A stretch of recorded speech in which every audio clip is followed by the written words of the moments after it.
नमस्कार, मैं रेखा पांडे आप सभी का अभिनंदन और वंदन करती हूँ अपने YouTube चैनल रेखा रीस्टार्ट पे। दोस्तों, जैसा कि मैं अपने जायंट टूर का सेगमेंट बना रही हूँ और आप लोग मेरे सेगमेंट देख भी रहे हैं, पसंद भी कर रहे हैं, उसके लिए बहुत बहुत शुक्रिया। और आज आगे की कड़ी में हम लोग रोम पहुँच चुके थे और वहाँ उसके दूसरे दिन से हमने क्या किया वो आपको बताऊँगी।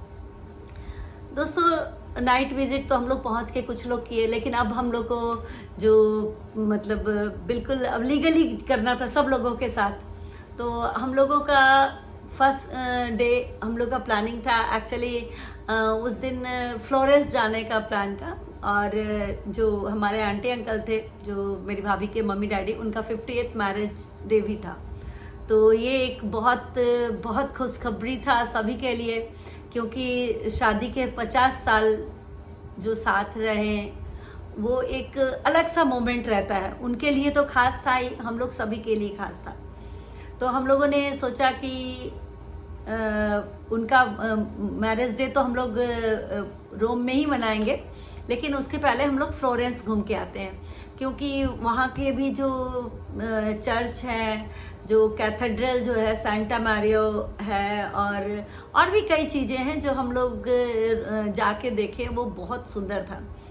हम लोग वहाँ से रोमा टर्मिनी से यूरेल लिया हम लोगों ने, और फ्लोरेंस मुझे लग रहा है 3 घंटा लगा जाने में। 3 घंटा हम लोग पहुँच गए फ्लोरेंस, और वहाँ से हम लोग 40 मिनट का। एक चीज़ और है, जब वहाँ जाएं तो कम से कम वॉक करने की प्रैक्टिस ज़रूर कर लें, क्योंकि वहाँ पे आप ओला उबर तो मिलता है, थोड़ा एक्सपेंसिव ज़्यादा है, और उसके अलावा जो हम लोग की जो आदत जो फटाफट मिलता है वो थोड़ा कम है। तो ज़्यादातर वहाँ पे जो लोग हैं वो वॉक करना पसंद करते हैं। उन अपना मैप लगाया और 30 मिनट 40-50 मिनट वॉक वो लोग इजीली कर लेते। तो हम लोगों ने वॉक करने की थोड़ी बहुत प्रैक्टिस की हुई थी। वैसे भी हम लोग सब जो भी गए थे वो वॉक करने में एक्सपर्ट थे, तो हम लोग को ये प्रॉब्लम थोड़ी कम आई थी। खैर, हम लोग 40 मिनट रेलवे स्टेशन से वॉक करके सेंट मैरियो जो चर्च था कैथेड्रल के पास गए। उसकी ब्यूटी इतनी सुंदर थी, जैसे लगता है कि पेंसिल वगैरह से बना के जो ड्रॉ किया हुआ रहता है ना, उस टाइप की ब्यूटी थी। हम लोग वहाँ कुछ देर वहाँ पे हम लोग रहे, फिर वहाँ नदी जैसा भी था आसपास, वहाँ थोड़ा देर हम लोग बैठे।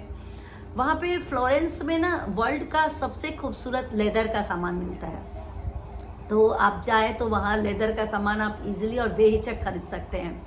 और रेट में भी, अब जैसे हम लोग तो इंडियन करेंसी से जोड़ लेते थे, तो हम लोग को लगता था कि ये चीज़ें वहाँ भी इतने में मिलेगी, बट क्वालिटी वाइज जो था वहाँ से, अगर आपको सही में आप लेदर के बहुत शौकीन हैं और लेदर की चीज़ें लेते हैं, तो अगर रेट समान है और क्वालिटी अच्छी है तो ऑब्वियसली वहाँ पे चीज़ अच्छी रहती है, तो ये आप ले सकते हैं।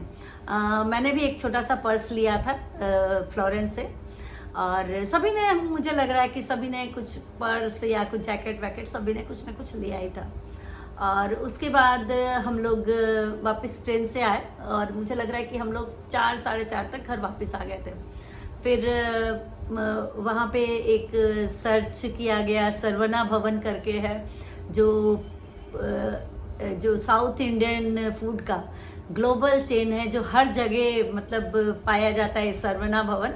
तो इसकी बुकिंग इन लोगों ने पहले से ही करवा ली थी, और फिर हम लोग सरवना भवन गए। वहाँ पे हम लोगों ने बिल्कुल देसी अंदाज में फूड खाया, जो इडली डोसा सांभर। तो इतने दिन के बाद जो हम लोग का डिश मिला ना, मैं कोच्चि में रहती हूँ बट मुझे बिल्कुल पसंद नहीं आता ये चीज़ें खाना, लेकिन वहाँ पे ये चीज़ें अच्छी लग रही थी।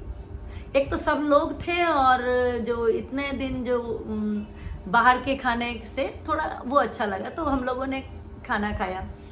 फिर दूसरे दिन हम लोग की प्लान हुई वेनिस जाने की।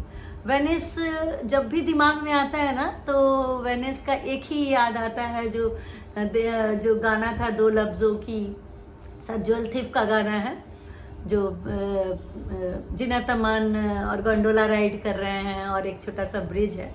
उस ब्रिज का भी कुछ नाम था, मुझे याद नहीं आ रहा है, बट उस ब्रिज को बोलते हैं कि वहाँ पे जाके आप दुखी हो तो वहाँ खड़े हो सकते, सुखी हो तो भी, मतलब वो सोचने वाले ब्रिज कुछ उस टाइप से वो फेमस था। तो हम लोग वहाँ गए, वहाँ बहुत देर हम लोगों ने वहाँ बैठे भी। तो वेनिस की जो सबसे ज़्यादा उसकी ब्यूटी है ना, वो पानी के, उसका शहर पानी, पूरा पानी ही था, और साइड साइड से बिल्डिंग्स, और बिल्डिंग्स सैकड़ों सालों से ना बिल्डिंग्स गिरी हैं ना कुछ, वो उस तरीके से स्ट्रक्चर करके बनाया गया। बोलते हैं कि पहले लकड़ी भर के और साइड से इस तरीके से बनाया गया कि वो बिल्डिंग को कुछ भी नहीं होता है, और बीचों बीच पानी रहता है, उसमें बोट चलती है, गोंडोला राइड चलता है, छोटी जो याट्स तो नहीं बोलेंगे, लेकिन छोटी छोटी जो नाव जो रहती हैं वाटरवेज वाली, वो चलती है। तो ये सब वेनिस की ब्यूटी है।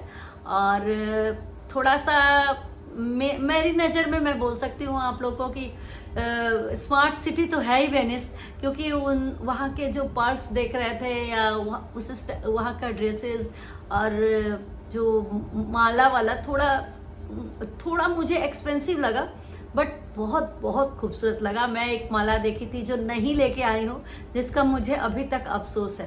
तो इसलिए कभी कुछ ऐसी चीज़ें लगती है कि ले तो ले लेना चाहिए, क्योंकि हम फिर बार बार वहाँ जाके स्पेशली वो लेने नहीं जा रहे हैं। तो मतलब फैशन के मामले में जो बोलते हैं ना कि मिलान, यहाँ से भी कई बच्चे पढ़ने जाते हैं, जो फैशन सेंस, उनके ड्रेसिंग सेंस का, जो ड्रेस डिज़ाइनिंग वगैरह के लिए मिलान जो है। तो मुझे जा कर के वहाँ ऐसा फील हुआ कि जो बच्चे ये सब पढ़ने जाते हैं वो गलत जगह नहीं जा रहे हैं, वो बिल्कुल सही जगह जा रहे हैं, सही सिटी में जा रहे हैं। तो इस तरीके से खाने का भी बहुत वैरायटी दिखा। तो वेनिस में मुझे ज़्यादा स्मार्टनेस दिखी, जो रोम और फ्लोरेंस के ड्रेसेस मुझे अच्छे लगे लेदर, बट पर्स और ये सब मुझे वेनिस में अच्छा दिखा। तो सबकी अपनी अपनी पसंद है, या हो सकता है मैं उस दुकान में गई हूँ जहाँ मुझे अट्रैक्ट किया हो। तो ठीक है, जब जाए तो कुछ मन करे तो ले, नहीं मन करे तो ठीक है, सब जगह मिलता है। और मैं आपको अब आगे रोम में ही रहूँगी अगले सेगमेंट में, और आपको उसके बाद हम लोगों ने क्या किया आपको अगले सेगमेंट में बताऊँगी। तब तक के लिए बाय बाय।